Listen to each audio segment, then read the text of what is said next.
시청자 여러분 안녕하십니까. 굿모닝 인포맥스 2부 오늘도 힘차게 출발해 보겠습니다. 기업의 뒷이야기를 파헤치는 시간이죠. 리더스 인덱스 대표 박주근 대표님 오셨습니다. 안녕하세요. 네, 안녕하세요.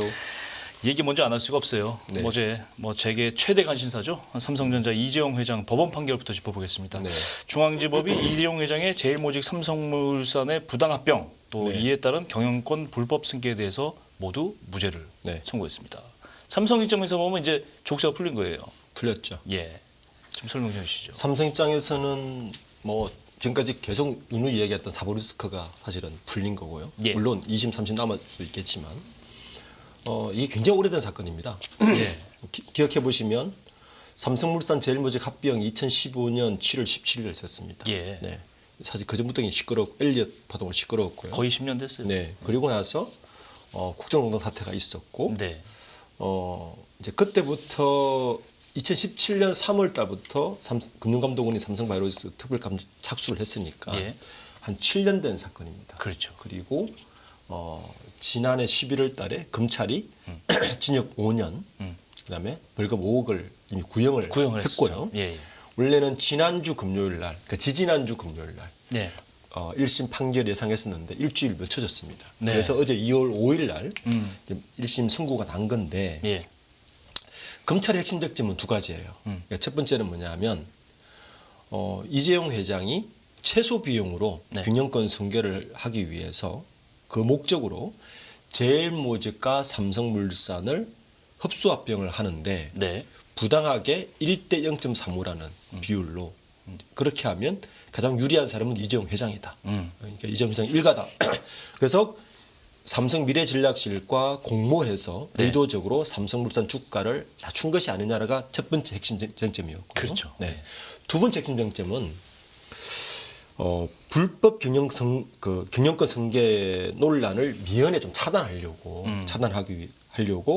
이제 사후에 이걸 좀 합리화하다. 우리가 이 합병하는 거는 굉장히 좋은 일이다라는 것을 만들기 위해서 분식 해결했다는 겁니다. 예. 어디를? 삼성바이오로직스를. 그렇죠. 네, 이 두 가지가 핵심 쟁점인데 어제 이제 1심 판결은 이 두 가지 핵심 쟁점 관련한 19개 사안에서 모두 무죄다. 의도가 없었고 분식 해결도 없었다라고 일단 결론을 내린 것 같습니다. 그렇죠. 각설하고 이렇게 기업의 입장에서 보면 사법부의 판결은 판결이고 기업 입장에서 보면 반드시 이렇게 삼성물산하고 제일모직을 합병을 해야 됐을까? 네. 이런 문제에 대해서는 전문가들 사이에서 이견이 많아요. 사실. 맞습니다. 예. 가장 중요한 판단의 기준은 주주입니다. 네. 네, 주주. 모든 판단, 주주 자본주의의 모든 판단은 주주의 입장에서 판단을 해야 된답니다. 예. 삼성물산이 이 주주들이 피해를 받느냐, 이익을 받느냐가 저는 가장 핵심 쟁점이에요. 그렇군요. 네, 이 과정에서 누가 이익을 받고 네. 누가 손해를 받느냐를 보면 사실 사안은 명백해집니다. 그래요. 당시 핵심 쟁점은 이런 거였죠. 이재용 회장의 경영권 승계를 위해서 우리가 다 설명 못하겠지만 앞에 다 생략하고 네. 당시 이건희 회장이 이재용 회장에게 에버랜드라는 회사에 주식을 줬죠. 그렇죠. 네. 네. 그걸 지렛대로 뭔가 경영권 승계를 준비했다는 건 누구나 알고 있는 사실이고. 네. 근데 문제는 뭐냐면 이재용 회장이 그러니까 삼성그룹은 심플하게 생각하면 다 이겁니다. 삼성전자를 누가 주도권을 가지냐가 경영권 승계의 가장 핵심입니다. 네. 그런데 그 당시에 삼성전자를 지배하고 있는 최대 주주는 삼성생명이었고 그렇죠. 삼성생명을 지배하는 최대 주주는 삼성물산이었습니다. 네. 근데 불행하게도 이재용 회장은 당시에 삼성생명에도 삼성물산에도 지분이 별로 없었어요. 그랬죠. 예, 네. 이 문제를 해결해야 되는데 네. 그래서 생각해낸 게 에버랜드와 삼성물산을 합병을 하는 거죠. 그렇죠. 합병을 하면 이재용 회장은 추가 비용을 들이지 않고 삼성물산의 대주주가 될 수 있는 상황이 된 거죠. 지배 구조가 바뀌는 거죠. 그렇죠. 그러면 삼성물산이 삼성생명을 지배하니까 삼성전자도 지배할 수 있는 예. 교두보를 확보하는 겁니다. 이게 그렇죠. 핵심인데 그렇죠. 문제는 이 과정에서 삼성물산의 가치를 얼마나 쳐줄 것이냐에 대한 쟁점이었어요. 예. 그 당시에 이제 그 많은 그 합병 비율을 가지고 그 많은 기관에서 평가를 내놨는데 네. 가장 공격적이었던 시끄러웠던 엘리엇 같은 경우는 네. 에버랜드 한 주에 삼성물산 지분을 1.6까지 올려줘야 된다는 거예요. 예, 이게 가장 이제 공격적이었고, 공격적이고. 예, 그리고 미국의 ISS, 네. 그러니까 그 지배구조 쪽에 있는 평가도 1대 1.2까지 받았습니다. 음. 국내에서는 국민연금이 그나마 이제 중립적이지 않습니까? 네. 국민연금도 1대 0.9까지 봤어요. 그런데 실제 합병 비율은 네. 1대 0.35까지 봤습니다. 그렇군요. 로 합병이 된 거죠. 적은 비용으로 합병을 할 수 있도록. 네. 그러면 이제 이렇게 되면 누가 피해를 보느냐? 예. 삼성물산의 지분을 주식을 갖고 있는 주주들은 모두 피해를 보는 꼴이 됩니다. 그렇게 되죠. 네. 예. 이제 이 부분을 어떻게 설득할 것이냐를 가지고 논란이 많았고 엘리엇 같은 경우도 이 부분이 주요 공격 포인트였죠. 그렇죠. 그런데 이제 이렇게 1대 0.35로 하게 되면 가장 이익을 보는 곳은 누구냐? 당연히 이재용 회장과 일가들입니다. 그렇죠. 네. 그러니까 비용을 들이지 않고 예. 삼성전자의 지배권을 가지는. 왜냐하면 삼성전자라는 이 기업을 1대 주주는 삼성생명이지만 2대 네. 주주는 삼성물산이었거든요. 네. 4% 지분을 들고 있으니까. 그래서 이 부분 때문에 계속 시끄러웠다. 이게 핵심이었어요. 그래서 당시에 그 시끄러운 걸 잠재우기 위해서 삼성에서 뭐 이재용 회장의 뜻이었겠죠. 뭐 네. 삼성물산을 보다 더 큰 회사로 만들겠다. 매출을 2배로 올리겠다. 2020년은 제 기억으로는 60조 원까지 올리겠다. 맞습니다. 60조 원이 됐는지 모르겠네요. 그러니까 이제 저도 그 부분이 핵심인데 2015년 17월 달에 합병 이후에 그때 이제 뭐 별 이야기가 다 나왔습니다. 뭐 의식주 회사를 만들자. 예. 부터 시작해서. 맞아요. 왜냐하면 아이디어 많았죠. 삼성물산이 제일 큰 부분이 건설이거든요. 네. 우리가 아는 레미안 아파트. 그렇죠. 건설이고 그리고 이제 에버랜드가 들어왔으니까 에버랜드 레저가 들어왔고. 레저. 두 번째 큰 게 뭐냐면 삼성물산이 무역회사입니다. 네. 사실 삼성물산은 이병철 회장이 삼성그룹을 시작한 기업이에요. 이게 상사잖아요. 원래. 상사죠. 예. 예, 그러니까 두 번째 매출이 큰 게 물산, 예. 상사 부분이고 예. 세 번째 게 이제 제일모직, 그러니까 패션 쪽이고 네. 그리고 에버랜드 이렇게 구성되어 있는 한 4개 사업부, 유통까지 한 4개 사업부가 구성되어 있는 것인데 네. 당시 2015년 당시에 삼성물산의 매출액이 31조 정도 됐습니다. 네. 그래서 그다음- 두 배로. 네, 하겠다. 2배면 60조잖아요. 그렇죠. 그러면 한번 제가 트래킹을 해봤어요. 예. 쭉 봤더니 2015년까지 이 삼성물산의 합병 이후에 네. 2017년도는 뭐 30조, 합병할 때 30조였으니까요. 예. 2022년까지 35조 정도밖에 안 됐고 거의 체감상으로 네. 변화가 없네요. 가장 최근 실적이 이제 지난해 실적이지 않습니까? 네네. 2023년 실적을 제가 쭉 보니까 이제 지난주 발표했어요. 네. 41조 8,960억. 그러니까 42조 정도 했고요. 그러니까 60조는 턱없이 모자라는 수치였고 그렇죠. 영업이익은 2조 8천억인데 이 41조 중에서 여전히 건설이 19조고 20조고 그리고 상사가 13조고 패션이 2조 5천억 기타로 구성되어 있는데 실적도 일단은 60조가 안 되는 상황이고 네. 더 중요한 건 이제 주가지 않습니까? 그렇죠. 네. 주가 주가는 좀- 올랐느냐? 주가를 오르는데 이거 봐야죠. 그 주주들은 이제 주가가 오르는 게 가장 아니, 좋은 그래서 거죠. 매출이 안 올랐으면 주주들을 뭔가 만족시켜줘야 만족시켜줘야 되는 되는데 거죠. 주식 주가라도 올라야 되는 네, 거죠. 주가도 여전히 지지부진입니다. 그래요. 주가도 보시면 제가 그래프를 준비했는데 네. 지금 삼성물산을 제가 2015년부터 2024년 네. 어제 아래까지 네. 제가 추적을 해봤더니 네. 주당 주가는 오히려 떨어졌습니다. 그래요. 예. 지난주에 갑자기 17년 대비해서요? 17년 대비해서 아, 저도 차트를 안 보고 왔는데 이걸 2017년 지금 나오고 있는데. 대비해서 예. 떨어졌고 최근에 이제 지난주에 갑자기 올랐어요. 예. 그 지난주에 오른 가장 큰 이유가 갑자기 자사주를 네. 주주 환원 정책을 한다면서 이재용 선거 앞두고 네. 주주 환원 정책으로 자사주를 이제 전량 소각하겠다. 자사주소가 갑자기 발표했어요.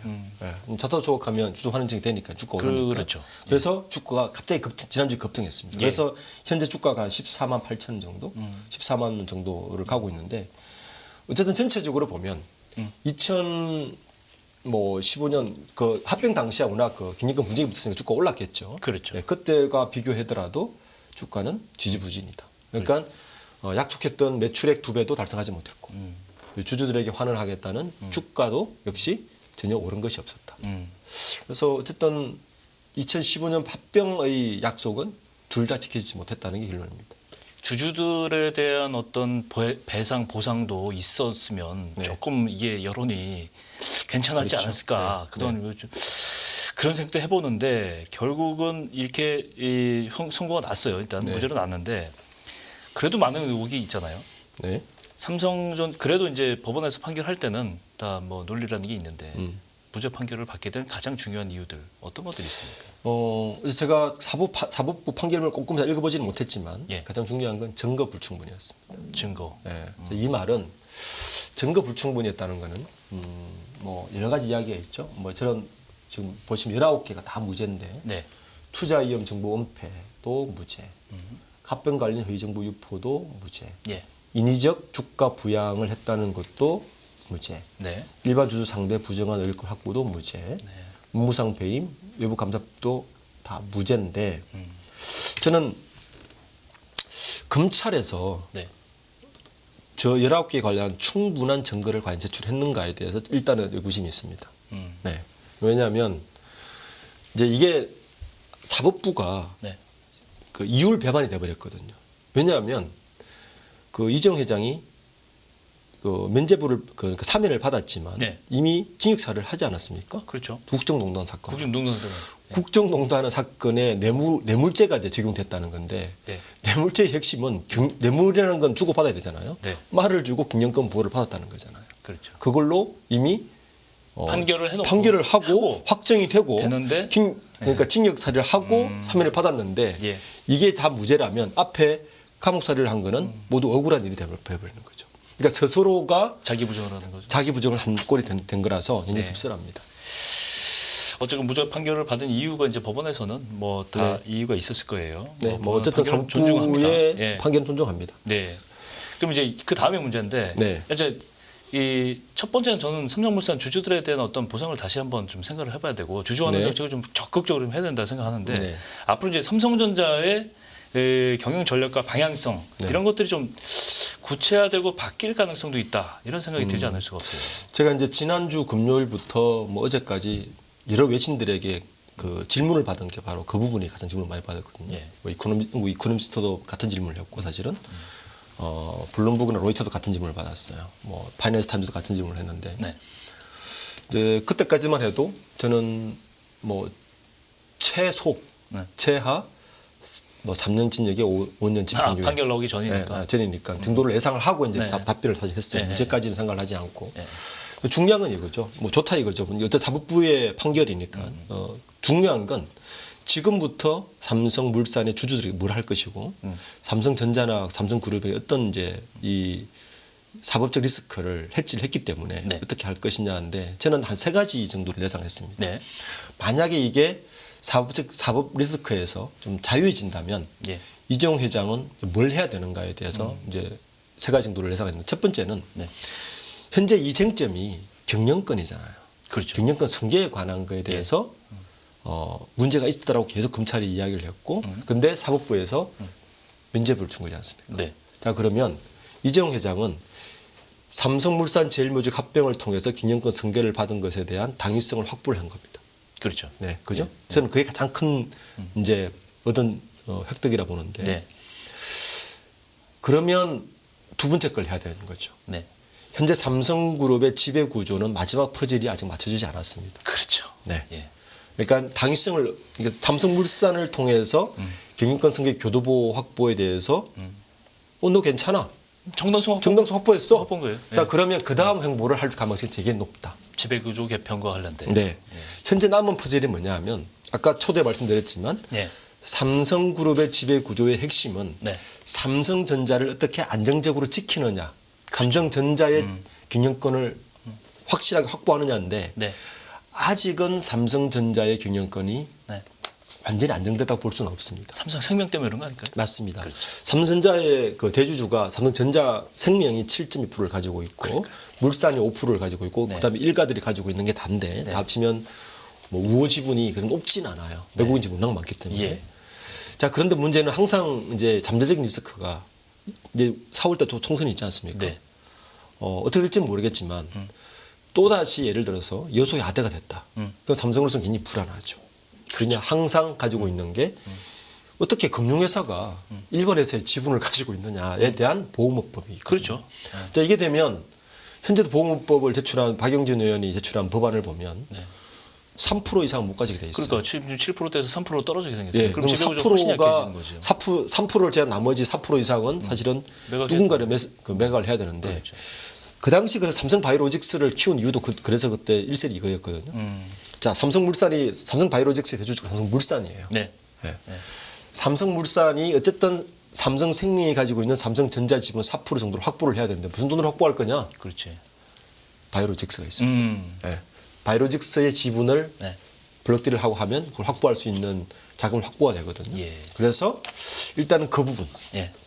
뭐 일설에는 뭐 삼성물산을 인적 분할해서 대주주 뭐 하는데 그거는 일단 아닙니다. 왜냐하면 벌써도 자사주 소각하겠다고 확보를 했고요. 자사주 소각하겠다는 거는 네. 인적 분할 안 하겠다는 이야기입니다.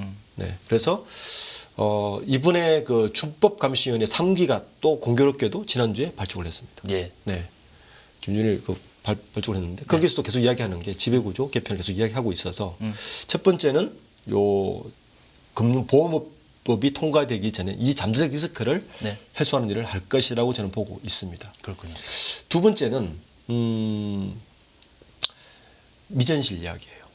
네. 그 미전실 두 분도 제가 여기서 한번 이야기를 무죄로 했지. 나왔잖아요. 네. 지금 미전실이 무죄로 났어요. 네. 그리고 관련된 13분이 다 무죄가 됐습니다. 무죄. 뭐 장충기 실장부터 예. 시작해서. 자, 그러면 또 다른 당위성 하나 또 확보했습니다. 컨트롤 타워 가져도 돼. 라는 당위성을 확보하게 된 거예요. 아, 미전실 부활인가요? 그렇죠. 그 미전실 부활은 제가 이 자리에서 말씀드렸지만 지난해부터 계속 가능한 얘기죠. 연기를 피워왔습니다. 실제 예. 준법감시위원회 2기가 작년 7월 달에 컨트롤 타워가 필요하다는 얘기를 계속 해왔고요. 네, 맞습니다. 예, 그래서 어느 정도 당위성들을 이미 언론이나 분위기는 잡아놓은 상태고 이미 1심 판결까지 났으니 네. 저는 두 번째 액션은 컨트롤 타워의 부활. 그게 미전실이 될지 어떨지는 모르겠지만 컨트롤 타워의 부활을 점출 수 있는 게 두 번째고요. 이제 뭐 그 외신들은 계속 관심 가지는 게 네. 야, 이렇게 됐으니까 사부적 리스크를 해소했으니 삼성의 미래는 어떻게 돼? 외신들은 사실 외국인 투자자들은 그게 관심이죠. 그렇죠. 이 반도체 시장은 어떻게 어떻게 이끌 것이며 거고, 어떤 전략이 나올 어떤 전략이 것이며 나올 것이고 이게 제일 궁금해요. 네, 제일 사실은. 궁금하죠. 예. 그래서 이제 많은 전문가들은 지금까지 사법적인 촉세 때문에 결정을 하지 못했던 M&A 하지 않을까? 대규모 M&A 하지 않을까라고 계속 저한테도 묻고서 물어요. 제일 할 수 있는 질문 같아요. 예, 뭐 당연하겠죠. 예, 예. 뭐 사법적 그 징역 사례를 할 때는 뭐 행동 제한이 있어서 결정 뭐 못하죠. 결정 못하고 뭐 이런 거 하는데 사법 리스크에서 또 미뤘단 말이에요. 회장된 지 2년이 넘었는데 뭐 할 것 같아? 뭐 할까? 이게 사실 외신들 제일 궁금한 것 같아요. 근데 저는 솔직히 말씀드리면 별로 답이 없답니다. 지금 보시면 삼성전자의 사업부가 크게 한 세 가지 돼요. 네. 일단 반도체. 반도체. 반도체 안에는 이제 메모리와 메모리, 네. 시스템이나 파운드리가 두 개가 있고 반도체가 있고 그다음에 스마트폰 사업부 IM이죠. 예. 그리고 또 가전. 그리고 디스플레이 사실 디스플레이까지 4개 정도 되는데 예. 하나는 빼더라도 예. 그 삼성전자 하나의 사업부 정도의 매출액을 커버할 수 있는 정도의 신사업을 만들어내야 되는데 그렇죠. 그럼 몇십조 단위란 말이에요. 그렇죠. 그 정도 단위의 회사를 기업을 M&A 하기에는 지금 현재 글로벌로 봤을 때는 AI, 로봇 이 정도 규모인데 이미 너무 큽니다. 그렇죠. 네. 마이크로소프트가요. 그건 뭐 상대 안 되는 거고 엔비디아 정도가 예를 들면 그렇죠. 이미 삼성전자의 주가의 너무 10배가 돼요. 네, 너무 좋죠. 너무 한참 넘었죠. 네. 그래서 그 규모의 M&A를 가능할 수 있을까? 그리고 또 두 번째 문제는 돈이 있더라도 두 번째 네. 문제는 뭐냐면 현재 삼성전자의 사업 부분과 어떤 시너지를 낼 수 있어서 시너지가 합쳐서 주가가 오를 수 있는 네. 요인을 제공할 수 있을까에 대한 거는 바로 내놓기는 쉽지 않다. 지금 이런 예상입니다. 마무리하는 차원에서 이번 판결이 한국 기업 경영 문화에 어떤 메시지를 전달할 것이다 이렇게 생각하세요? 우선 결론적으로는 저는 외국인 투자자 입장에서 봤을 때는 한국에 투자해도 될까라는 의구심을 들 수밖에 없는 판결이었다. 이런 식이라면. 그러니까 기업의 가치나 합병할 때 좀 인위적인 비슷한 조건으로 합병 비율이 결정해지고 그것에 예. 대한 무죄를 계속 이렇게 내려준다면 저는 글로벌한 이 투자 환경에서 한국 기업이 올바른 평가를 받을 수 있을까? 현재 정부에서 기업의 저평가를 계속 주장하고 있지 않습니까? 그렇죠. 예, 금융위원회 여러 걸 통해서 예. 기재부를 통해서 코리아 디스카운트를 예치고 있는데 이번 판결은 코리아 디스카운트를 한 번 더 확인시켜주는 악재였다. 저는 그렇게 보고 있습니다. 그렇군요. 약간 그런 부분도 좀 어두운 면 같은데 네. 어쨌건 삼성전자의 앞으로 귀추가 주목이 됩니다. 삼성전자 그만하고 포스코 넘어가 보시죠. 네. 이 포스코 회장 선출이 정말 말도 많고 탈도 많은데 이번 주입니다. 8일. 8일 다가왔어요. 네. 결국은 숏리스트가 내부 3인, 외부 3인 후보가 남았는데 네. 포스코 순혈주의 깨지나 뭐 이런 것도 관전 포인트예요 지금. 네. 예. 뭐 아주 그 진행이 재밌게 돼가고 있습니다. 예. 뭐 이제 1월달에 롱리스트 나오고 나서 갑자기 언론에서 이제 뭐 호화 외유 이사회가 막 터지니까 어쨌건 최정원 현 회장이 이제 뭔가 사건이 많아요. 그 사건이 터지고 나서 예. 있기 전에 이미 최정 회장은 빠졌고, 예. 그러니까 호화 외유 경찰 고발이 일어나서 어떤 일이 벌어졌느냐? 네. 가장 확실했던 세 분이 빠졌어요. 예. 우선 그 정탁 포스코 인터내셔널 부회장 예. 빠졌고, 예. 현재 포스코 부회장 김 부회장 빠졌고, 네. 그럼 정기섭 CFO 사실 그 정기섭 CFO는 사장은 그 최정우 회장이 가장 아끼는 신복이었죠. 그러니까 CFO 라인. 그 기업 내에서도 이 CFO 라인이 사실 가장 강력한 그 연출입니다. 내부 출신 중에 1순위다 봐야 되는. 그렇죠. 정기섭 사장도 세 분이 일단 빠져버렸어요. 예. 그 고발 사건 예. 때문에. 예. 그래서 남아 있는 이제 세 분이 김지용 현재 그 CTO죠. 예. 그 김지용 그 미래기술연구원장 가장 그래도 젊습니다. 네. 61세고. 그다음에 장인화 이분 나가셨는데 그 현재 포스코 자문역을 맡고 있는데 이분이 이제 2018년도에 최정호 회장하고 붙었어요. 아. 그때 후보였습니다. 예. 그래서 재수를 하시는 전력이 거고. 있군요. 네, 있고. 그리고 이제 전중선 현재 포스코 상임 고문이신데 네. 각각 이력이 다릅니다.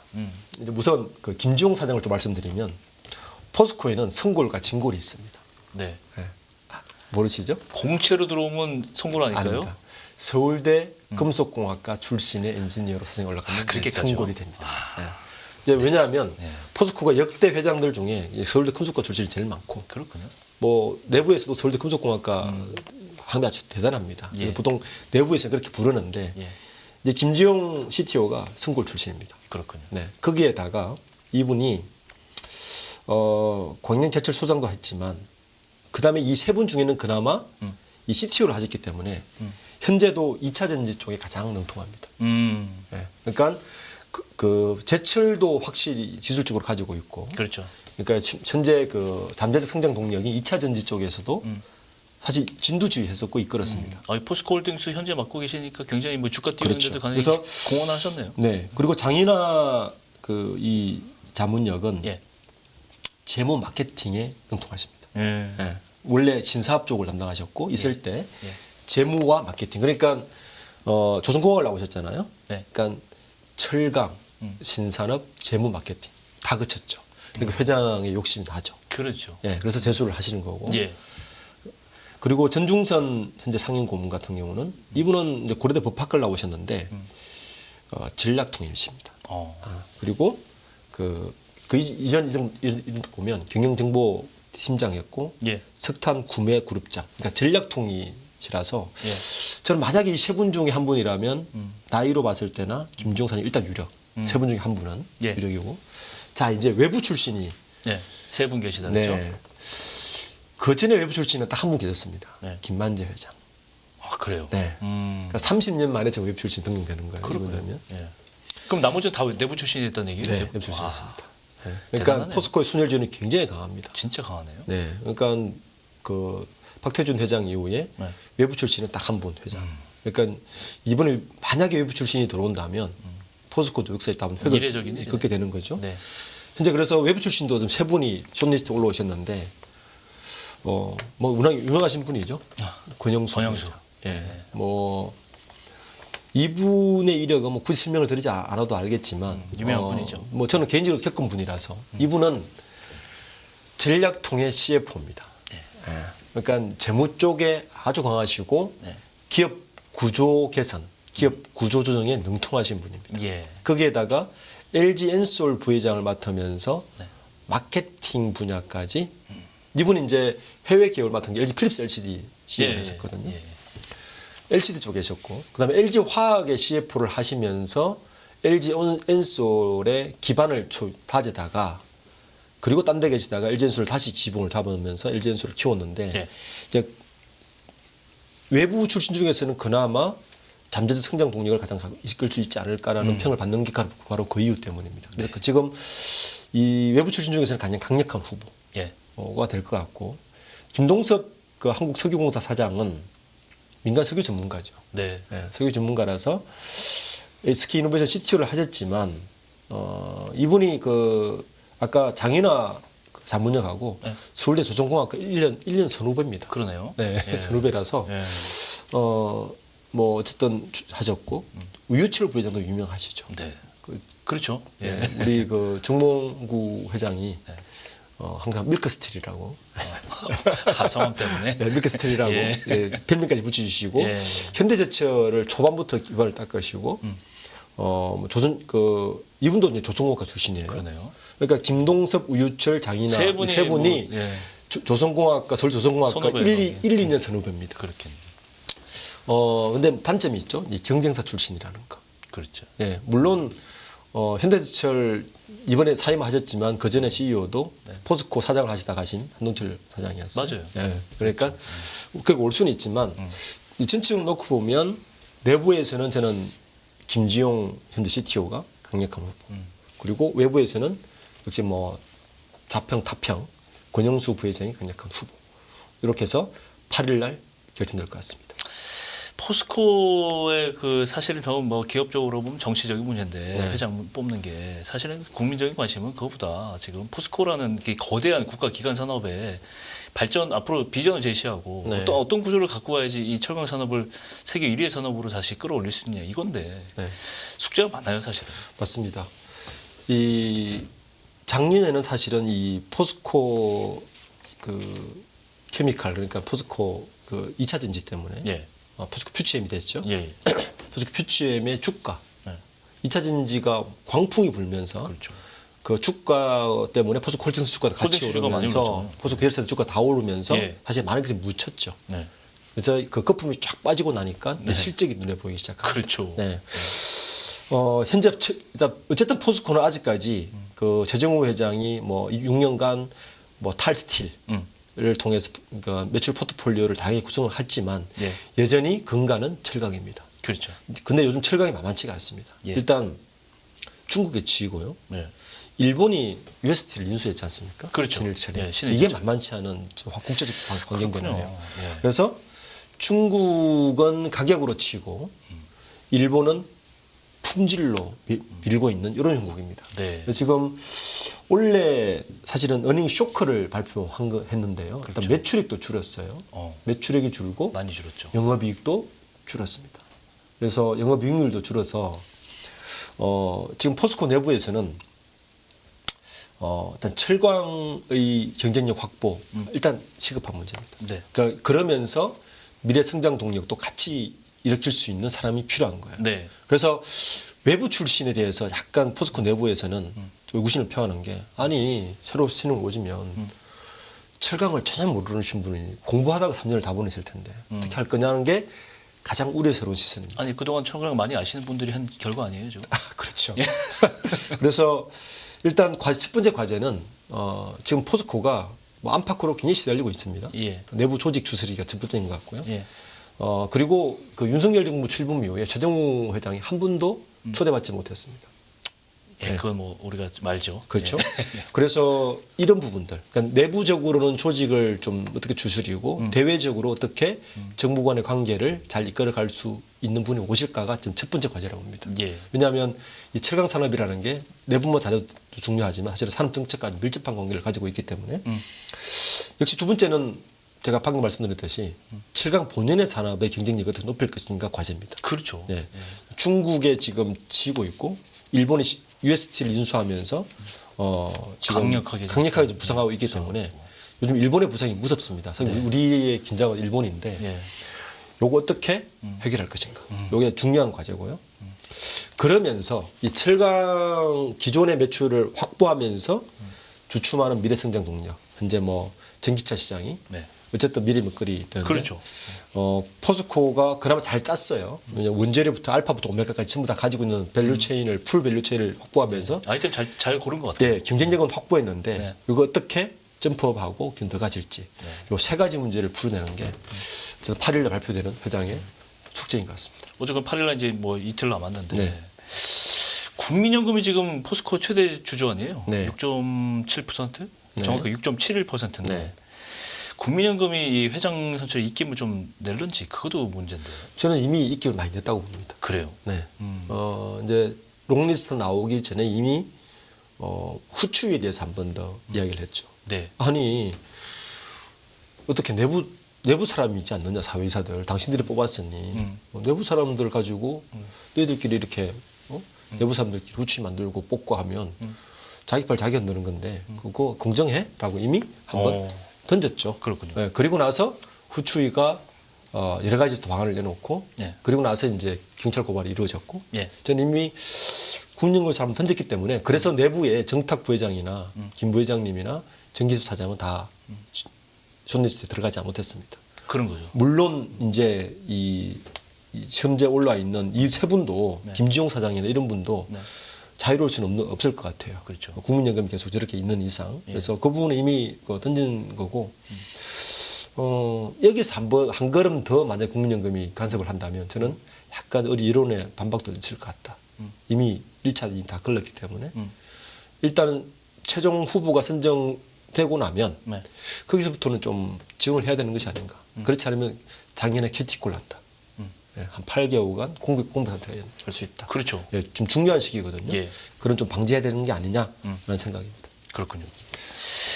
네, 이렇게 해서 오늘 경제 언박싱 박주군 대표님과 함께 해봤습니다. 오늘 말씀 고맙습니다. 네, 감사합니다. 예, 깊이가 다른 경제 뉴스 연합뉴스 경제TV 경제 언박싱 오늘 여기서 마무리하겠습니다. 저는 내일 다시 오겠습니다. 고맙습니다.